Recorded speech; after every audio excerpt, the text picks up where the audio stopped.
Hello, everybody. Broadcasting to you live from the Milky Way galaxy, the solar system, planet Earth, North America, the United States of America, somewhere that's not California anymore. For me, I have escaped. My name is Brian Engelman. This is Strictly Football. And that guy right there is Mike Bara. From the Orion spiral arm of the Milky Way galaxy. You keep forgetting that part. Otherwise, how will people find us? How will the Arcturans find out where we are? That's a good point. That's a good point. Anyway. The Arcturans drink a lot. They're very unreliable. But how will they find us if they don't know? So are we one of them? No. Are they us? Drink a lot and not reliable? They are notoriously unreliable, the Arcturans. Yeah. Maybe that's what Blake is. No, I'm just kidding, Blake. We love you. But Blake might be jumping in as a special guest. We shall see. He has a million things going on, but we do shows with Blake on the side. Mike, please tell people about your show and what you do. I know we did one 2 days ago, and let people know how to find that and your Seahawks content as well. By the way, one of your Seahawks pages on YouTube through Restream needs to be reconnected. I've tried that, and it keeps saying it's the wrong account, and I'm like, fuck you. Yeah, and I don't. It disconnected it's actually my Twitter X, Seahawk Boys Twitter X. You can reach me on Seahawk Boys TV on YouTube, Seahawk Boys TV on Rumble, Seahawk Boy Mike on Twitter X. And then I have my regular show, Real News Live with Mike and Jen, which is on Rumble. That's the Rumble channel, Real News Live with Mike and Jen. And we do shows like Tell the Truth Wednesday. We do a show on Monday, and Toxically Masculine Tuesday, which you've been helping us out on for several weeks. Appreciate that very much because, you're masculine enough that we had you on. There you go. It's been fun. It's been fun. Like, I like how we're all just kind of jumping all over the place. Like, well, we live streamed the vice presidential massacre the other night. And, that was a massacre, wasn't it? Yeah, and not as bad as it could have been, but yeah, it was a massacre. So. Yeah, it was sort of on. All you had to do was turn the volume off and just watch it. It kind of was. Yeah. My favorite one from Vance was look kind of side-eyeing into the camera, like, did he really just fucking say that? Did he really just say that? Yeah, it's like, please continue. Wow, I've made a lot of friends with school shooters. Like, shooters, yeah, I'm friends with shooters. Yeah, that's how you lose a debate in one line. Yeah, and look, anybody can flub, and maybe I don't know. In the heat of I said, obviously, I didn't make friends with school shooters, but like, ask him about why he was in China and Tiananmen Square didn't happen. Listen to that train wreck of an. Yeah, it was fun. It was fun. So by the way, we agree to disagree no, we don't. We're not going to remain friends. If you're so fucking brainwashed that even after I show you the facts and the truth, the best you can do is say, well, I agree to disagree, then we're never going to talk again because you're a fucking idiot. All right, let's get to some football, buddy. Let's talk some football. That's what we're here for. Exactly. Google Chrome requesting to bypass the system private window picker and directly access your screen. Allow for 1 month. What does that mean? Hang on. Like I said, my new computer gave me a new box. Yeah, new computer problem. There we go. Okay, let's talk about the games of last week. Here's the strategy for today. We're going to talk about what happened last week, what we learned. We're also going to then go to Mike Bara with all of his insider Las Vegas wheelings, dealings, hints, and tips. It's actually Jim Mitchell's insider information, but we're going to go with that, yeah. Yes, so we'll get to that right before we make our picks. That's right. Mike had a pretty good week last week, and I don't think we picked all the same teams, so that might mean I did not. I don't know, or maybe I went perfect. We had a pretty good week because we had a lot of similar picks last week. Okay. So we'll get into that as we go. Let's start with the I don't know, what I consider to be the most miserable one of the week. I'm a Cleveland Browns fan. Mike is a Seattle Seahawks fan, and my Browns ended up losing a game that really was snatching defeat from the jaws of victory. The Browns started off the game really strong, took a 10-0 commanding lead in the first quarter. Kevin Stefanski has this thing, not sure why, but he strategizes game plans and practices, coaches his team up on the very first drive. We'll go 15 plays and a touchdown, 16 plays and a touchdown. Yeah. But then things go really cold until the end of the game. And that's pretty much how this played out. The Browns did not score in quarters 2 or 3, put 6 on the board in the fourth quarter, missed the extra point. And that proved crucial because when the Browns were driving around the 15-yard line or so, they had a chance to knock in a field goal to tie it and send it to overtime. But instead we were down by 4. And that leads to Deshaun Watson, who rolled left, got hit, didn't even chuck the ball up. You have to toss it up for grabs. Yeah. Knowing the situation, he took a sack instead. But on the day, Deshaun was credited or discredited with a fumble and an interception. But that interception hit Amari Cooper in the hands, and as he started running, he popped it straight up to the guy that caught it. I take that interception off the board, regrading Watson. I take the fumble off because that was an Ethan Posich lousy snap. And I'll give him completion on that. I'll give him credit for the Amari Cooper touchdown that they called back for phantom holding. So I say Deshaun Watson in the regrade. He had 2 touchdowns, no interceptions, 246 yards. He wasn't the only reason why we lost that game by any stretch, but he does need to be perfect and be the superstar we're paying him to be. Those are a few of my quick thoughts. Of course, you can check out the Unhappy Hour Sports Show for my hour-long show where I broke down all the game with special guest Adam Reese this time. He's a longtime member of the group in Facebook. Mike, you watched the game, maybe not as closely as I did, but, the lowly Raiders are 2-2. The Browns slipped to 1-3. Did you have any major takeaways from this game? Well, yeah, I did, and it's going to go into the same thematic route tree when we start talking about the Seahawks game. The officials cost you this game. You had some mistakes. The Amari Cooper interception was inexcusable, and those kinds of plays should not be counted as interceptions, or they should be noted as tipped ball. In other words, you shouldn't necessarily count it against a quarterback. That was a completely unprofessional play. I've always thought Amari Cooper was totally overrated. All he ever did to me was run into the open spot in the zone when he was with Dallas, and they thrown the ball and, Amari Cooper's dog shh, as far as I'm concerned. But that was inexcusable. It was an inexcusable play. You guys hurt yourselves, but here's the bottom line. It was 20-16 midway through the fourth quarter. Deshaun Watson throws a solid pass downfield to an open guy, turns, rips it all the way for the go-ahead touchdown. Your defense is fantastic.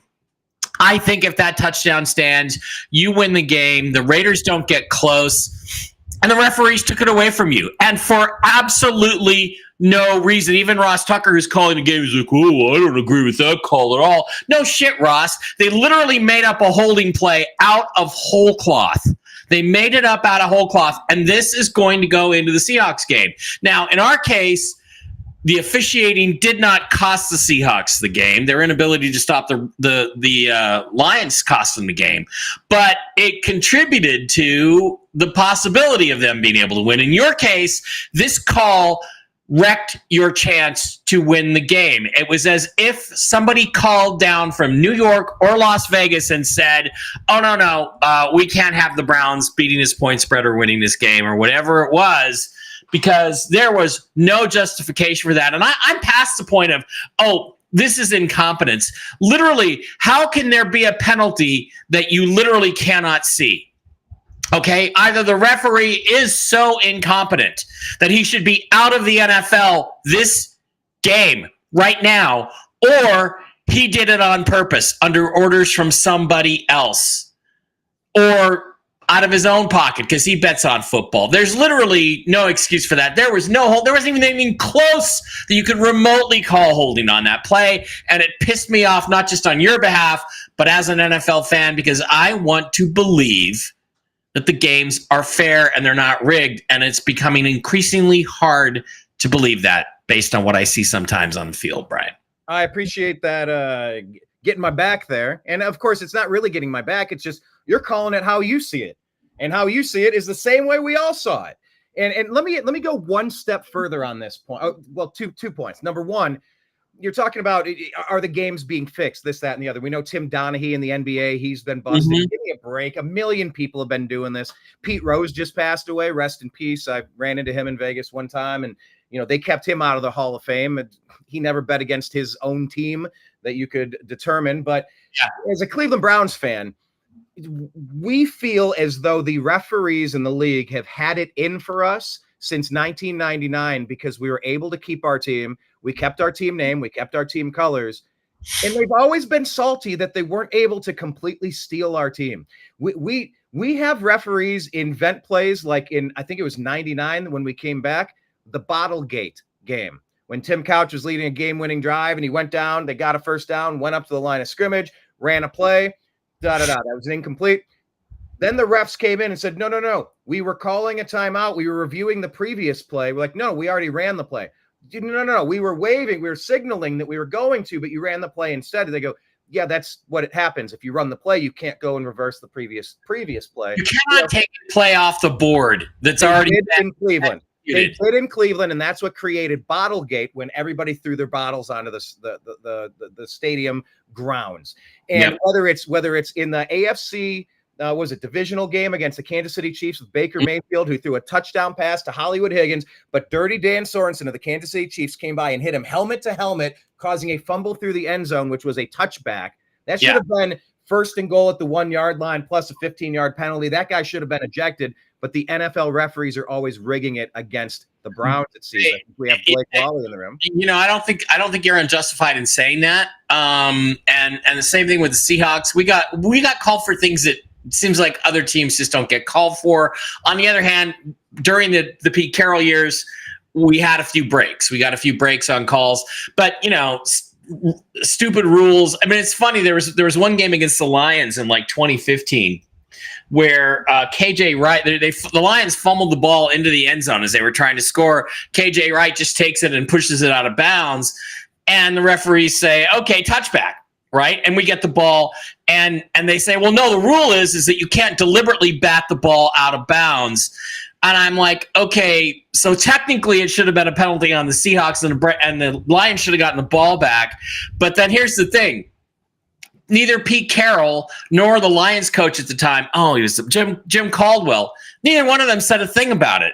And it's like, okay, if this rule is so obscure that not even two coaches with like 67 years of football between them know that that's the rule. And Pete said, I thought you could back the ball out of bounds on defense. Why would that be a penalty? Why wouldn't you be able to do that? So they would make, we got some breaks on calls, but we also got calls that just are ridiculous. And I'm going to get to that when we get to the Seahawks game, the DK Metcalf pass interference. And the Chiefs get every call in the book plus some. As we talked about, I think last week, Patrick Mahomes has had 22 interceptions overturned by the officials in his 6-year career. Tom Brady had 16 in his 20-year career. So there is an agenda.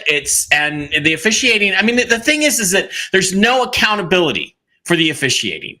If a referee makes a ridiculous call in English Premier League soccer that costs a team a game, it's brought out in public, it's discussed, the guy is suspended usually for at least 1 week, and they say this guy did it wrong.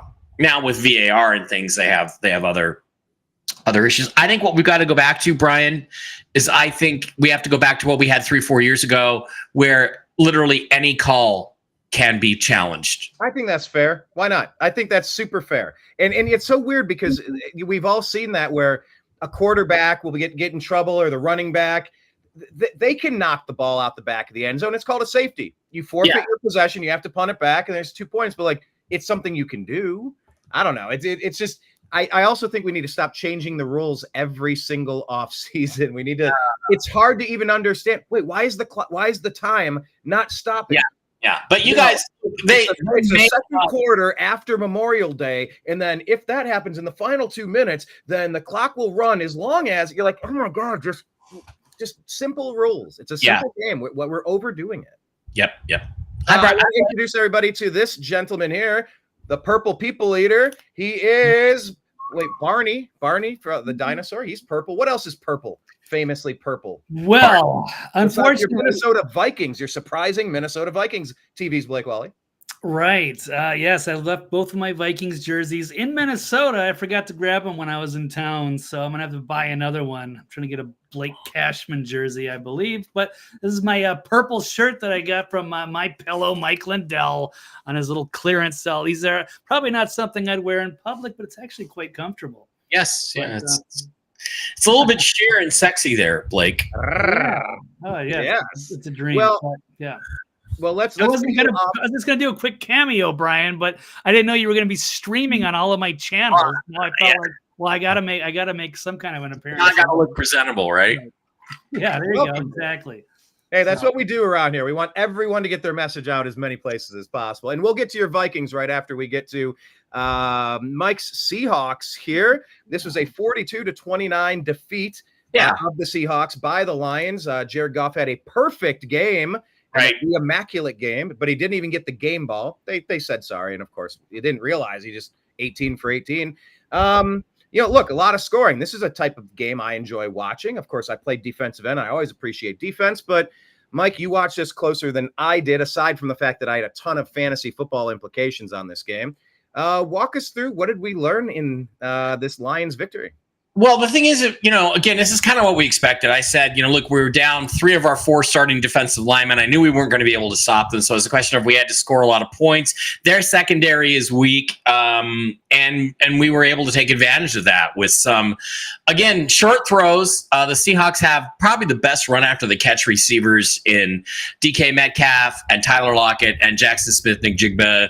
They catch the ball. They run downfield. They get an extra 8-10 yards every single time, which is why Geno Smith's yardage numbers are so inflated this year. But we scored enough points to keep ourselves in the game. Every time they scored, we scored. Then Mike Macdonald, I believe it was 35-27 or 20. Anyway, yeah, we were down. And instead of taking a single extra point, he goes for 2 in the middle of the third quarter. When you're down 2, you're down 14. You just scored a touchdown. You can now get within 7. It makes no sense whatsoever. Analytics is the death of common sense, because then it's a 2-score game. People talk about, it's a 1-score game if you get because they're only 8 points behind. That's 2 scores, because you have to score a touchdown and then you have to score what amounts to another touchdown on the 2-point play, which is only a 48% chance of success. So you put yourself actually into a hole. And that's one thing about McDonald that's really upsetting me, is this idiotic adherence to these stupid geek fucking analytics calls, which they're just nonsense. Analytics is the death of common sense. Use your brain. You kick the extra point, which is a 95 or 98% possibility. You're only down 7. And there's a psychological aspect that analytics doesn't take into account. Now, having said that, there were 3 calls in this game that were, I think, flat out fabrications by the officials. I simply do not understand them, maybe even 4.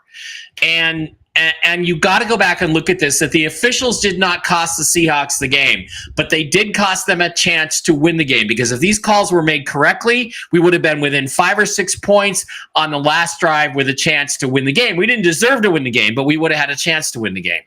First call is an offensive pass interference call on Tyler Lockett, third quarter. He runs a route. Defensive back is right in front of him. They smash into each other a little bit. Lockett then cuts and goes into his route. All he was doing was running his route. And we completed the ball short of that to Jackson Smith-Njigba, who got a first down. A crucial first down brought us inside the 30-yard line, chance to at least score a field goal on that drive, which then would make it, 42-32 would have been the final score if we'd have gotten a field goal. So there's an opportunity there. The referee doesn't throw his flag until after he sees that Njigba catches the ball and gets a first down. Yeah, like the holding on the Amari Cooper touchdown that they brought back. There wasn't, you didn't even see a flag. The TV screen did not even show a flag. It's like, who's calling this phantom flag? So then, and they were like, oh, well, we can't have them getting a first down. I think it had to do with point spreads. The other one that was major was DK Metcalf in the end zone. Absolutely just gets mugged. The guy gets there 2 or 3 seconds before the ball gets there, wraps him up, mugs him. It makes it impossible for him to catch the ball. Most obvious defensive pass interference you could imagine, not called. And just ask yourself, if that was the Kansas City Chiefs and Patrick Mahomes, would that have been called? 100% of the time, they don't call it. There's literally no explanation for it other than we just don't want to give the Seahawks the ball at the 1 yard line. So there's a touchdown there. So now it's 42-39 with the ball in the Seahawks' hands, the last possession, with a chance to tie or win the game. They didn't deserve it, but again, this call, there's simply no explanation for why it was not defensive pass interference. Here's another thing that screwed it up. There was one other call that I forget that I wanted to talk about, but Jared Goff gets caught, and they call it a safety late in the game. I think the lines were up 11 or something like that. And they call it a safety, and you can see that he's grabbed by this guy, by the defensive, I think it was Derek Hall, but he holds the ball completely out of the end zone. Okay? All of it, the front, the back, everything. That is not a safety. But they went back and reviewed it. They didn't call it a safety on the field. They went back, they took a timeout. There was a 2-minute TV timeout. They come back, and then they call it a safety. Even though clearly on the replay, it's not a safety. Why would they do that? Well, because it actually was to the advantage of the Lions to take the safety rather than them having to punt out of their end zone. They actually were able to push the Seahawks back further because they were still up 11 at that point. So, what the referees did is they went and they intervened, called not a safety, and help the Lions in terms of field position. And I'm like, I can't think of any other reason why they would do that because, even the announcers were going, well, that's not a safety. If he's got the ball completely out of the end zone, you get forward progress. So, look, here's probably the basic problem. I think these games are being manipulated from New York. I think they're being manipulated from Las Vegas. I think the NFL is in on it. And I think that they try to do it in games that are not too widely known or too widely seen. Like, do people really, if the Seahawks weren't on Monday Night Football, would that many people have really watched the Seahawks game last week? Probably not, because we're the Seahawks. We're kind of irrelevant, just like the Browns are kind of irrelevant. But there has to be some system of accountability for officials. And the problem with that is that if they did that, if they actually looked at who are the best and who are the worst officials, all of the girl referees would get fired every year. Because they're terrible. If you notice the girl referees, they never call pass interference. They never call, illegal block. All they ever do is spot the ball, and they usually get that wrong, or call a offside or an illegal procedure or an illegal formation. The women referees literally are out there just for show. They literally don't let them call anything important in the game. And the guys they do let it call important calls get them wrong more than 50% of the time. And so you just got to ask yourself, what's the agenda here? Because every team can complain about officiating. That's the problem. Nobody should be complaining about officiating. We should get it right 90% of the time. Yeah, and we get it right 40% of the time. Yeah, you're mentioning how you make a call, but it's the wrong call, and then you don't make a call, but it was the right call that you should have made it on, and it's wrong on both sides. I remember politically they said Republicans are the party of no ideas, and Democrats are the party of bad ideas. So it's like, would you rather have more calls with more of them bad, or less calls with more overlooked calls? I don't know. Can we just be accurate? Just every year they want to see what happens on the. Yeah, every year they have their points of emphasis. The only point of emphasis next year should be 50% reduction in all penalties in all games all across the board, back like it was in 2007 before Roger Goodell came along. I'm just going to tell you, I believe the number of penalties being called is to make it easier for referees to affect the outcomes of games, because I think somebody's getting paid somewhere along the line here. That is an interesting point, Mike. And I just wanted to add one point. I'm going to go to Blake Walley to ask him his thoughts on, the referees in general, as to whether he thinks they're over influencing the product on the field, and if he happened to watch the Seahawks game and had any thoughts on it. And we'll get to his Vikings, of course, after that. But I did want to make a point connecting two earlier threads with the Browns and the Seahawks there, and as far as penalties. We were talking about that phantom holding call for the Browns that led to taking the Amari Cooper long touchdown pass away. We have the NFL Defensive Player of the Year, Myles Garrett, on the defensive side for the Cleveland Browns.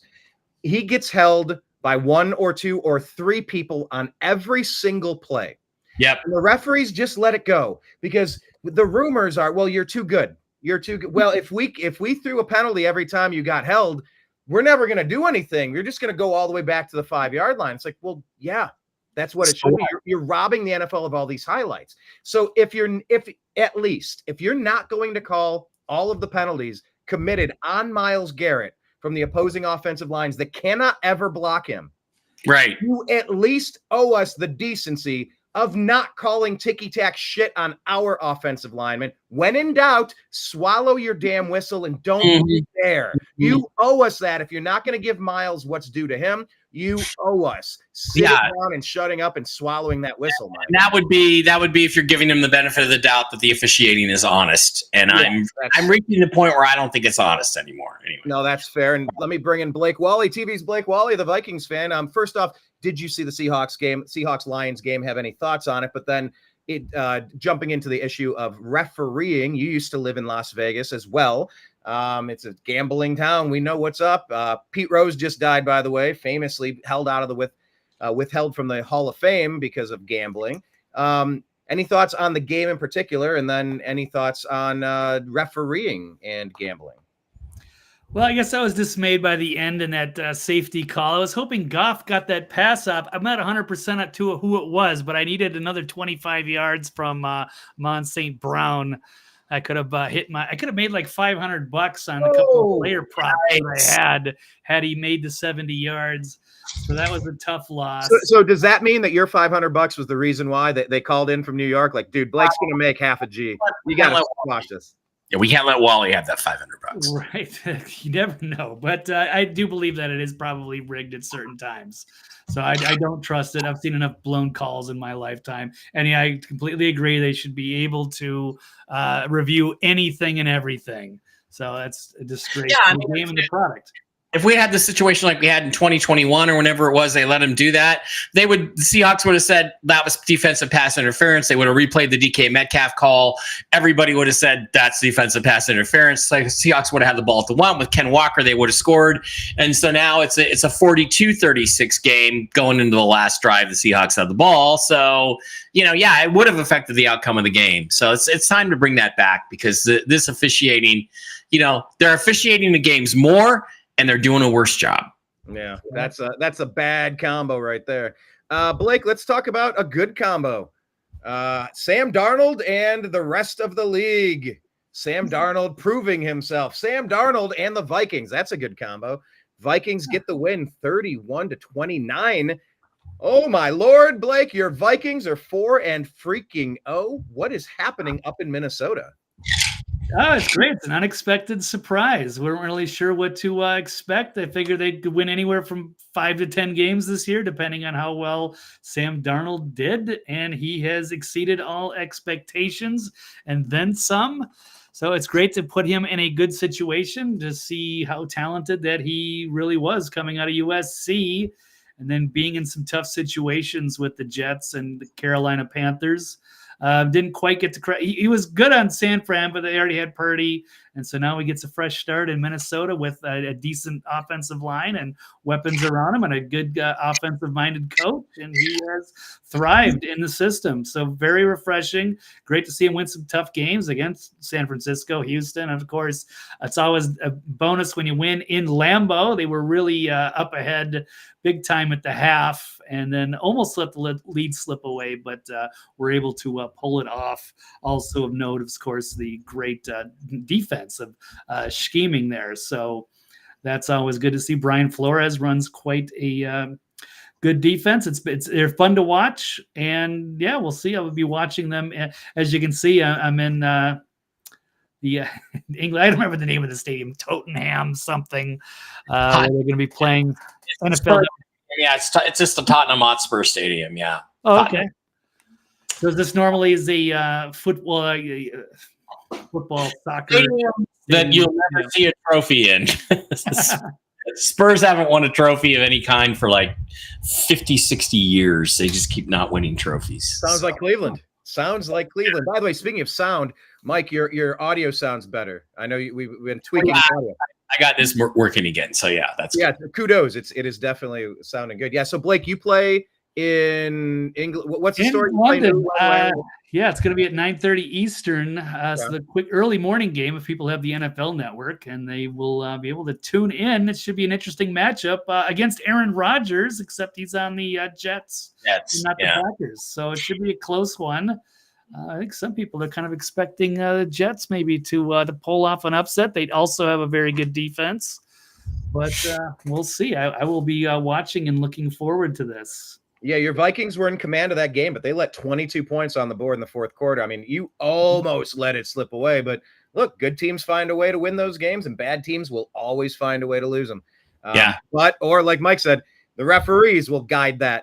They'll help you along if you're not doing good. Yeah. Yes, exactly. All right, well, let's pause on that game and move over to this one. I'm going to run, but thank you for having me on there. Just a quick cameo today. I got a bunch of stuff to do, but thanks for having me, and we'll do it again. I'll get a Vikings jersey. I got to order one up. You're always welcome, by the way, Blake. Every time. They're always welcome. Okay, thank you very much. All right, well, we'll look forward to watching the rest of the show. Take care, guys. Tell people where to follow you real quick. All right, TV's Blake Walley on Twitter, and of course, thenextlevelnews.com. All right, everybody, be good. Perfect. Peace out. There he goes. TV's Blake Walley. Look at that. That was a cameo, Mike. That was our first cameo. Yeah. Quick cameo from TV's Blake Walley. And it was kind of fun, too. Yeah. Let's talk about Giants Cowboys, sir. Dak, 2 touchdowns. Giants drop another one. Giants found a way to beat the Browns, but could not pull it off on the Cowboys. Both those teams whooped the Browns. Cowboys much more so. What did we learn in this game? Not a lot. 2 bad teams. They're just not. Neither one of them is very good. We play the Giants this week. The old adage, win on Monday, lose on Sunday. What happens when you lose on Monday? Do you still lose on Sunday? I think the Seahawks are going to be kind of beat up. Giants have had 10 days to prepare. This is the second time we've had to play with a team that's had a lot of extra time to prepare. I think it's going to be a tight game, but the Giants just aren't very good. I mean, they're just not very good. So same thing with the Cowboys. I don't have a lot to say about that game. Just 2 teams that really aren't going anywhere from my perspective. All right. Well, yeah, I mean, 2-2 Cowboys, 1-3 Giants. Look, next game we have here, Saints and Falcons, 2-2 versus 2-2 now. Falcons, look at that. Found a way to get this done. Their kicker knocks in a 58-yarder, 2 seconds left, and get that come from behind win. Look at that's what some veteran leadership at quarterback could get you in the position to at least have a chance at that game. What did we take away from this Falcons-Saints game? Well, I mean, I really felt like the Falcons deserved to win that game easier than they did. They dominated pretty much the whole game. Saints made a late comeback to try to make a game out of it. I think justice was served, and the Falcons won the game. And you got to say, look, the Falcons have been impressive the last couple of weeks, so you got to give them some credit for playing well. I think the Saints were kind of a mirage those first 2 weeks. Maybe they're getting a little bit exposed. I don't think Derek Carr can maintain that level for very much longer. So Derek Carr is always going to revert to being Derek Carr. Perhaps it will. Yeah, I mean, that whole division kind of looking interesting. We'll get to the Buccaneers. That's the team I like rooting for in that division. But let's go to another team that Baker Mayfield played for. As a Browns fan and a lifelong Browns fan, I will always root for Baker Mayfield. I appreciate him. But Baker's former team, the Rams, they dropped to the Bears 2-2. Caleb Williams, he gets 4 scoring drives under his belt, and the Rams dropped to 1-3. What are we thinking here with that injured Rams team and the up-and-coming Bears? Well, like you say, I'm always going to root for Russell Wilson because of what he did for the Seahawks for so many years and carried the team. So yeah. I'm the same way as you are with Baker, and I like Baker too. I love his competitive nature. This is again the Rams. They got Matthew Stafford. They don't have much else. Defense is a shambles. The offensive line isn't very good. I like Tutu Atwell. But the story of this game is Caleb Williams finally coming into his own, finally getting some passing yards. What did he have yardage-wise? Can we go up a little bit? Yeah, Caleb had 17 for 23 for 157 with 1 touchdown. He's not throwing the ball great, but I think he ran for a touchdown. He threw for a touchdown. He's starting to get into the NFL game a little bit, and we know he has Cam Newton-like talent. The thing we hope he doesn't have is Cam Newton-like character. So we're waiting to see on that. But any guy who paints his fingernails pink probably isn't going to be a superstar, but he's going to be a really good player. He's going to make fantasy owners happy. And I think he started to show that, hey, he's getting the NFL game down a little bit, and good for him. Yeah, he did not have a touchdown rushing. He had 12 yards rushing on the day, but DeAndre Swift, who helped me in my fantasy league, and Roschon Johnson, a very good backup running back that could come into his own. He had another one on the day. You got Romo Dunze, you got Swift, you got Cole Kmet, DJ Moore. You should be getting more out of that passing game. Ian Allen, yeah, DJ Moore got a touchdown. Yeah, you should be getting more out of that passing game for sure. Yeah, absolutely. And I think they're hoping that will be the case. We'll see how the season shakes out. Here's one that was super interesting. My boy Joe Flacco. I was in Cleveland the night that Joe Flacco whooped the Jets and clinched a playoff berth under the lights in Cleveland at nighttime. It was one of the coolest experiences I've ever had. I love Joe Flacco. He unlocked a Cleveland Browns offense last year that seemed non-existent under the very confused and unsure of himself Deshaun Watson last season. I love Joe Flacco. I will root for him now forever. And he filled in. Anthony Richardson, the young quarterback for the Colts, the often injured. You don't want to say that with another Colts quarterback. Peyton had his problems, and we know that their last quarterback retired because of health issues. But Joe Flacco leads them to the victory, and then that helps me because that gives the Steelers the first loss on the season. Colts win 27-24. What say you on this one? Well, again, I think the story here that is pretty interesting is just how ineffective Anthony Richardson is. And, there were rumors in 2023 the Seahawks are going to trade up to the first pick. They would have taken Anthony Richardson instead of C.J. Stroud. I wanted C.J. Stroud. This is simply more proof that I know more about quarterbacking than John Schneider and the Democrats and the Seahawks. No, Richardson is just not that good a player, and he's not developing. And although he has great athletic ability, that's just not. He's not exciting. Justin Fields had a really terrific game. Yeah. 312 yards. That's pretty amazing for Justin Fields.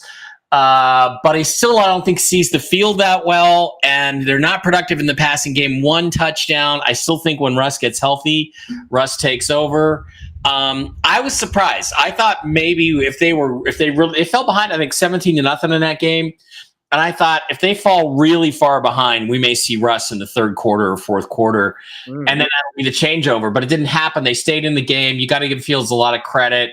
I just don't think he's ever going to be a great passer in this league. And, Lamar. I saw him play good football at Ohio State. I know he has it in him. Yeah. It's just, can he keep leveling up? Will he be given enough chances to keep improving? Yeah, two rushing touchdowns and 300 yards. Like, you'll take that out of Justin Fields. Yeah, but it wasn't enough on this day, luckily for me, because I will root for a Steelers loss every single day of the week. Let's move into Broncos-Jets, 2-2 teams, and Broncos got another one. I mean, not a lot of scoring, 10-9, but Bo Nix had his first passing touchdown of the year. Aaron Rodgers, no touchdowns, no interceptions. Yeah, good for Bo that he got a passing touchdown. He's still coming along very slowly. The whole team is coming along slowly, though, but they have a good defense. I think the Jets are a mess. I think Robert Saleh is the worst coach in the NFL. I don't see Aaron Rodgers sticking around for this. I don't think he came here for that. They have such a long way to go. And unless they get some flip where they really start playing well, I just don't see that marriage working out. So I'll tell you what, Seattle, go get Aaron Rodgers at the trade deadline. Throw him a first-round pick and Geno and move on. Two really bad teams, almost an unwatchable game, even with Rodgers. Rodgers still has everything physically. He just doesn't look like a good situation. Well, let's talk about a better situation. The Buccaneers, Baker counts for 3 touchdowns, throws for 350, and they beat another good team. We've always heard there's a Baker Mayfield cycle. Oh, he struggles. Then he's the underdog. Then he beats up on an inferior team. Then he plays a good team and loses. Then he blames somebody. Then he beats up but that's not the case. That was always unfair to pin on Baker. And look, they've had a couple of tough wins this season already. Buccaneers are in first place in their division at 3-1, and they beat the Eagles, who are really kind of struggling on offense with their stuff. What did we learn in this game? Eagles exposed, Buccaneers good. They had that off week. They had to put a major effort into beating the Lions. Got beat up the week after that. I think against the Broncos, right? They blew the game at home against the Broncos, but came back. Baker's great. Baker is the key to this team. 347 yards, 2 touchdowns. Holy hell. He's playing great. Buccaneers look like a strong playoff contender and possibly division winner down there. So good for them. They played a good, solid all-around game. They're a good, solid all-around team. Well coached by Todd Bowles. Let's talk about Mr. Bowles. Good coach, good man. And his team's looking pretty good. Yeah. Well, let's talk about the Bengals. They're looking better than they had been looking previously. Burrow hits 2 touchdown passes. And, Panthers are going to Panther. But, it was a 10-point game. It wasn't a total blowout, but they fall for 1-3. What do we got here? Well, Panthers are playing better. They definitely got an improvement with Andy Dalton in for Bryce Young, but they just really aren't that good a football team. And neither are the Bengals, but they're better at home than Carolina is. So, or was that in Carolina? I forget. I think it was in Carolina. Yeah. It was a game between 2 pretty bad teams, but the Bengals are a little bit better than the Panthers, and they squeaked it out. So good for them. Bengals didn't deserve to be 0-3, but they also didn't deserve to be 3-0 or even 2-2 because they didn't win the games. But this time they finally pulled it out. So I think these are two teams that are probably going to be picking in the top 10 or 15 in the NFL draft coming up. If not Carolina's case, the top spot. We'll see. We shall see. If the Browns don't get their act together, we're in the running as well. All right, let's move on to the Jaguars and Texans. Jaguars might have that number 1 pick, honestly. Yeah, they surprised me. They played tough. I don't know what you do with the number 1 pick if you're the Jags. Here's the thing, Brian. To me, it's like, well, we can't take a quarterback because we have Trevor Lawrence. Well, if Trevor Lawrence isn't doing the job, and you get the number 1 pick, and you like Shadur Sanders or you like Quinn Ewers, you got to take him. That's too much money invested at the quarterback position. This is the NFL. You can't have too much money invested at the quarterback position. Number 1. Number 2, if Trevor Lawrence can't take the competition, then he's not good enough to win you a Super Bowl anyway. So Jags are bad. They played better than I thought they would. They played the Texans tough. Texans came out and got it at the end. CJ, another great game. Not a great game, but a game that wasn't, it was a serviceable game for CJ Stroud. That's 345 yards, 2 touchdowns and no interceptions. The guy just doesn't make mistakes, which for a second-year quarterback is amazing. So, Texans have some things to be concerned about, but they're not bad. They're not bad. They're definitely a playoff team. Yeah, they knocked us out of the playoffs last year. We know they're good. Nico Collins being back really helps. Tank Bigsby running okay on the other side. Brian Thomas Jr. with another touchdown. Yeah, Trevor Lawrence, he had 2 touchdowns, no interceptions, but they fall by 4 points, and it things are bad, they get even worse. When it rains, it pours. He's just not productive. Yeah. Yeah, he's not getting enough done. Talk about productive, though. This is who we play this week, the Commanders, rookie quarterback Jaden Daniels. I know. I looked at this at the beginning of the season, go, well, at least we're going to beat the Commanders. Now I'm going, oh, Lord, this could be a tough one. Cardinals get motorboated 42-14 at home to the surprising Commanders. Are you surprised? Yes and no, because I didn't think the Commanders were very good, but Jaden Daniels, it shows you a great quarterback will lift your entire team. I think the Cardinals were unfortunate to not win one of the first 2 games that they lost. I thought they played well. I don't think they're playing as well now as they were the first 2 weeks, so they're starting to drop back into, Cardinalism here. And Jaden Daniels, best rookie quarterback I've seen since CJ Stroud. Oh, wow. He's going to be amazing, and he's an amazing player, and he did everything you could ask of him, and just what a phenomenal player, and what a phenomenal threat, too, because just his simply being on the field makes defenses adjust to all the different things he can do. So talk about a superstar, talk about a great player. Everybody's going to say 3 years from now, Bears should have taken Jaden Daniels number 1, not Caleb Williams. That's what I think, but, an ass kicking. It was just an ass kicking. It was. You called it a cardinalism? Was that the word? Cardinalism? They've descended into cardinalism. They're at their cardinal level now. Not cannibalism, cardinalism. Cardinalism. Yeah. All right, let's move to this one. The Patriots might be descending into cannibalism here at a 1-3 start. Not so good. Patriots are not used to having tough seasons like we are in Cleveland. They fall to 1-3. 49ers get kind of back on track, even their season up at 2-2, put 30 on the board. Fred Warner gets a interception, trying to lock this game down. What did we take away from this? Not much to say. 49ers are 49ers, Patriots are the Patriots. They're better. 49ers are better. They give them a physical beatdown. Did a good job. Brock Purdy is one of the better quarterbacks in this league, and so underrated, so underappreciated. And for the Patriots, it's time to start Drake May. You're not going anywhere with Jacoby Brissett. Why don't you just put Drake May in there and let him play? Yeah, not a bad idea. And Jordan Mason still doing okay, 123 yards and a touchdown on the ground. Mm-hmm. But I think Stevenson had another fumble. They're talking about maybe benching him. Yeah, he lost another fumble. I was going to say there's nothing a Belichick team hates more than fumbles, but Belichick is gone. However, his legacy, I'm sure it sitting in that building pretty thick, at least some of the philosophy that made them so successful. All right, we talked about the dirty, lucky Chiefs over here. They take out the Chargers, dropping the Chargers to 2-2 on the season. Chiefs remain undefeated, thanks to, reasons. What do we take away from this one? Travis Kelce, Mahomes. I don't think we take much away from it. Travis Kelce is just old. I just think he's reached the end of his real productive years. Had to happen. He's not as good a player. And I think he's distracted by all the Taylor Swift nonsense. Chiefs are better. And again, I don't understand. Jim Harbaugh, you would think, would be a guy with common sense. Okay.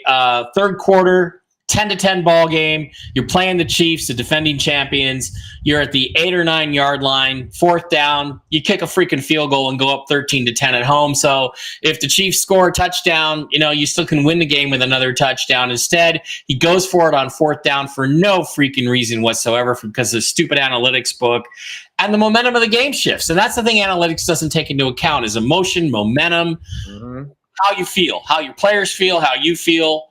And when your team drives down to the other team's 8 yard line, you want to reward them with some points. And I thought that was a stupid mistake, and I thought it turned the momentum. Chiefs don't look that great. They got all these injuries. They lost Rashee Rice, it looks like, for the season. I think they're going to be in the Devontae Adams sweepstakes, and if Devontae had any brains, he would go there. I don't think the Raiders want to trade him to a division rival, but, if I'm the Chiefs, I'm putting my first-round pick on the table for Devontae Adams right now, today. Yeah, I mean, could you imagine teaming him up with Patrick? I don't want to envision that, but you talk about momentum. I remember the 2016 Cleveland Indians were up 3-1. We blew that, and it came down to Game 7, crucial Game 7 in Cleveland. Rajai Davis hits a home run. The game is real close tied. Then there's a rain delay. We had all of the energy and momentum, but that rain delay slowed everything. It was a total Control-Alt-Delete, and the Cubs were able to find a way to pull out that victory. Momentum can be everything in sports. 2001 Seattle Mariners, greatest team in history, 116 wins. Nobody ever matched it. They were 91-14. They were just some incredible record, whatever the hell they were. And 9/11 happens. And they were basically 500 the rest of the year and lost in the divisional playoffs to the Yankees. So the momentum was simply killed by 9/11, and that's what happens. You're right. It's so the momentum in football, especially, is the most important thing. Oh God, there's another one when the Cleveland Browns were going to the season that we were stolen. We started off in having a very good season, and right after that, we tanked. We went awful. Our heads were not in the season the rest of the time, but we were a legitimate Super Bowl contending team that year. But that energy we had nothing in us. It just crushed. Last year's national championship game between Washington and Michigan. I watch both teams. I'm like, Washington's way too fast for these guys. They should be able to score a lot of touchdowns on Michigan. But Saturday night before the game, Kalen DeBoer, their coach, interviews with Alabama for the Alabama head coaching job. Word leaks out. This is his last game. He's going to Alabama.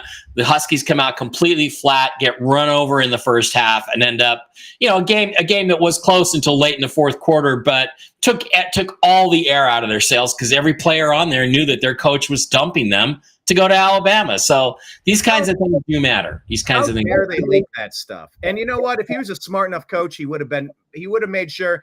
I'll tell you what, I will render my decision to you immediately after this game. Look, here's the thing.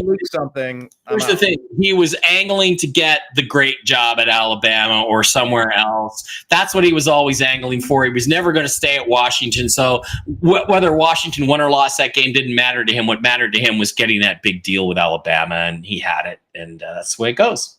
Yeah, you hate to see that.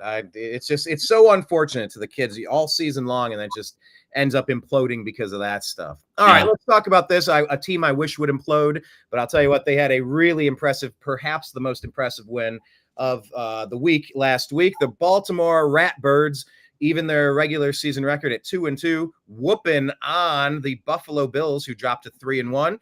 Derrick Henry, 199 yards rushing with a long of 87. Yeah. Lamar Jackson, he runs for 1, throws for 2 more. Wow, what do you take away here?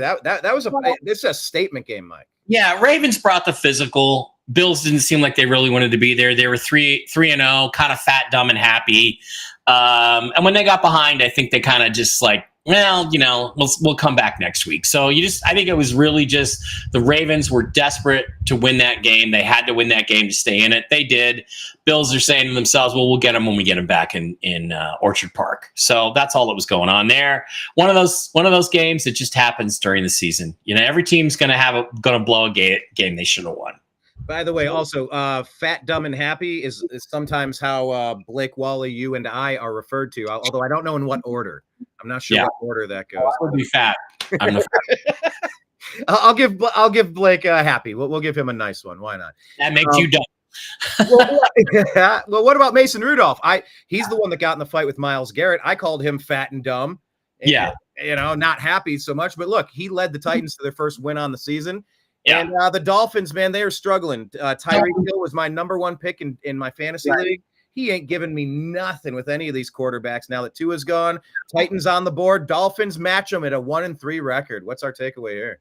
Dolphins should think about just selling everything at the trade deadline. And anybody that wants our players, come and get us, make us an offer. We'll talk about it. Would Tyreek Hill go back to the Chiefs if it makes sense? Good question. Good question. It's another option. Wow. Imagine if they got them both, Tyreek Hill and Devontae Adams. Stop. I don't need the Yankees in the NFL. I'm so sick of them. I think Mahomes is overrated, but Yes, I think with those two guys, he'd be really good. Look, Titans would have won this game either way. Dolphins are a mess. They're a shambles. Seahawks beat them up last week. They got beat up again this week. Whether it's Will Levis, he got injured. I think if Will Levis is the quarterback, they still put 30-31 up as the game goes on. They wore the Dolphins down. Dolphins didn't really want to be there. 31-12. That's the way it goes. And nothing much to say about it other than that. I still like Will Levis. I still want him to succeed. So let's take a look at week 5. Do we want to pull up the picks? Who's making the first? Sure. I can pull mine up first, and we can go. By the way, before we make our picks, this is where you tell us about what your insiders are telling us. I guess you'll walk us through pick by pick. Right. Yeah. Well, I don't know if I want to go through pick by pick on that. I'm just going to read Jim's tips for this week. Let me get my other glasses so I can read my phone here. Sure thing. And let me pull this off the screen here. Mitchell's tips for the week to let everybody know. Okay. Kirk Cousins is 4-13 against the spread on Sunday, Monday, and Thursday night. So night games, you don't want to bet with Kirk Cousins. Panthers are 1-9-1 straight up on the road. Bears are 10-21 straight up. So those are trends. Lamar Jackson is 13-4 straight up. So you might want to think about that. The Bills are 17-5 straight up after a loss. So that might be an indication to it. The Bills are also 7-3 straight up against playoff teams. The Dolphins are 5-18 against the spread as an underdog. I'm sure they're going to be an underdog this year. And teams that play the Santa Clara 49ers are 10-26 straight up the week after. So bet against the Patriots. Browns are 14-22 against the spread after a loss. That's not a good sign. Raiders are 8-4 against the spread against the AFC West. Gardner Minshew is 10-18 against the spread overall. Broncos are 9-18 against the spread. Let's see. Kyler Murray is 17-6 against the spread on the road. Brock Purdy is 13-2 against the spread at home. So bet 49ers. Kyler Murray, we already did that. Rams are 3-9-1. Straight up as a home dog. This is bad for me. Daniel Jones is 9-4-1 straight up after a loss, and he's 18-9 against the spread as a road dog. And they're going to be both of those things this week against my Seahawks. Steelers are 6-1 on Sunday night games. That's Thursday, Sunday, and Monday on night games. Sorry, straight up. And the Saints are 2-6 straight up against playoff teams. So those are your trends for the week. So keeping that in mind, let's go back. Let me switch over. I will share my picks from last week. And I had a pretty good week last week. Week 4, I was 11-5. That's a great week. I'm 39-25 on the season.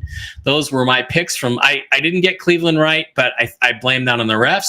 So let's go to week 5 and pick our picks for this week. Week 5. First game is tonight, Thursday. It's Tampa at Atlanta. I'm going to go with, these are two pretty good teams. It's going to be a tough tough game, but I'm going to go with the road team. I'm going to go with Baker Mayfield and the Tampa Bay Buccaneers. On Sunday, the Vikings and the Jets. I think the Jets are really dreadful. I think the Vikings are due for a loss, but it ain't going to be this week because they're playing the Jets. I don't care how good Aaron Rodgers is in Minnesota against the Vikings. Baltimore and Cincinnati, tough call. Baltimore's the better team. They go on the road. They drop Cincinnati to 1-4. Buffalo at Houston, 2 really good teams. Do the Bills lose 2 weeks in a row? The Texans haven't played that well. Do I take the road team? I just think Houston's not that good right now.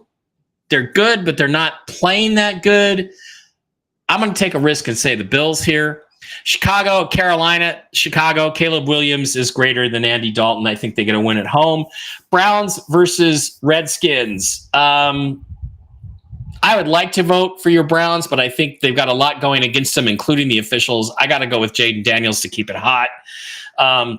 Indianapolis at Jacksonville. Jacksonville gets their first win of the season. They finally turn it around a little bit. Trevor Lawrence has a good game. Wow, crummy game of the week. Miami and New England. Good God, I'm going to take New England in that game, even if they start Drake May. 49ers in Arizona. 2 teams going in the opposite direction. 49ers get their second win in a row, beat Arizona easily. Vegas at Denver. I'm going to like Denver at home. I think Bo Nix is going to finally have a pretty decent all-around game. It's coming. Green Bay at Los Angeles. I like the Packers. And even though Matthew Stafford is, as a home dog, has a very good record, I'm going to go against the trends on that one and say that the Packers are going to sneak out the win. New York at Seattle. Again, this is a trap game for the Seahawks, but I just don't think Daniel Jones is very good. I don't care about Daniel Jones being 9-4-1 straight up after a loss, or being 18-9 against the spread as a road dog. I just don't think the Giants are good enough all around to beat the Seahawks at home. I think the Seahawks win it. Dallas at Pittsburgh. This is such a tough call, but I got to go just with the home team. Because at nighttime, I just don't think Dallas is very good. New Orleans and Kansas City, I'm going to go for Kansas City to go 5-0. And those are my picks for this week. Brian, what do you think? Nice. Well, I think you left me a little bit of room to try to level up. My record on the season is not as good as yours. On the season, I am 29-35. Underwater. We got to get you a good week so you can get above water here. Let's do it. It's going to start here. Baker, touchdown maker. They're going to take care of business. That is a very good team, and they're still improving. And they have studs. They have playmaker studs over there. Yeah, Minnesota, New York. It's hard to root against.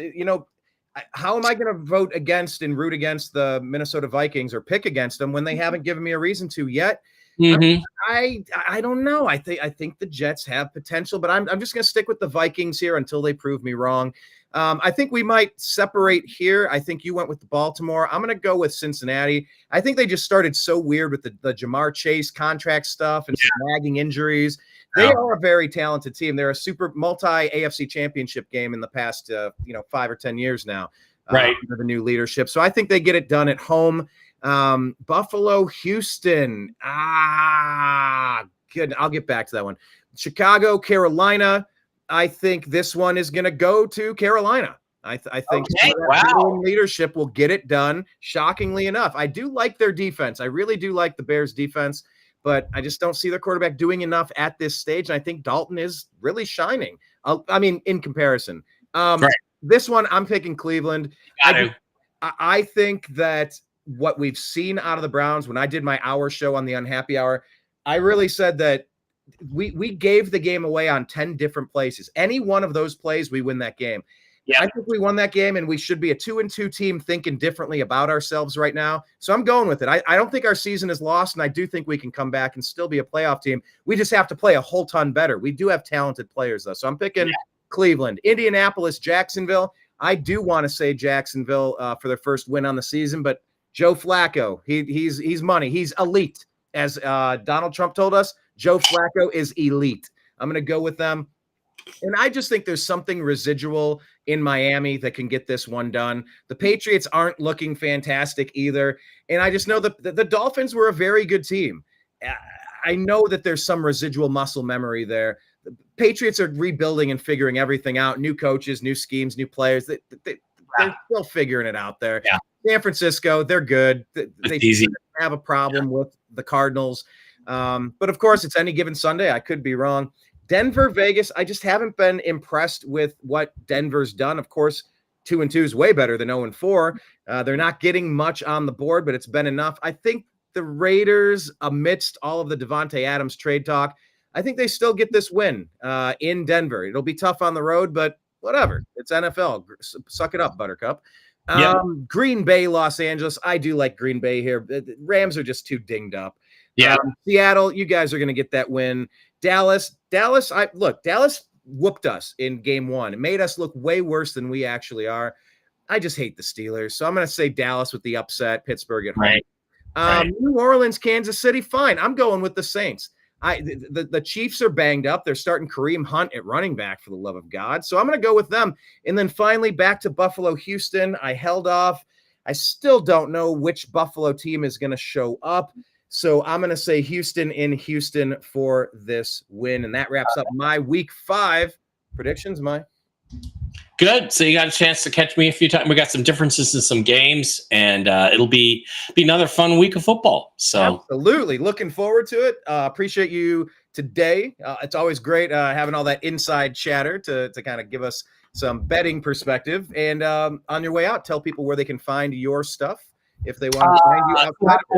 Seahawk Boy Mike on Twitter X. It's controversial, especially if you're a Seahawks fan, but because I tell the truth about Geno Smith. Seahawk Boys TV on Twitter, on YouTube. Seahawk Boys TV on Rumble. Get over there, subscribe, follow me. Because we do this show, I really haven't done Seahawks videos for a while, so I'm gonna need to get back to that. But that's where you can find me. And thanks for being here. Go Hawks! Absolutely appreciate it. And our site is called The New American Media. Find us in all the places. The Unhappy Hour specifically, we have a separate YouTube channel for that at The Unhappy Hour _ on X. Find us there. And we do have our The Unhappy Hour sports show podcasts on Spotify. So subscribe and like us there. All right. So we're going to let you go. Enjoy the Thursday night football game. Make sure you set your fantasy football lineups. And if you're gambling, gamble responsibly, please. If you can't set it on fire, don't risk it. Okay. All right, cool. Well then, Mike, I will see you later for another Strictly Football episode next Thursday at 5 p.m. Eastern. See you next week, Brian. Take care, everyone.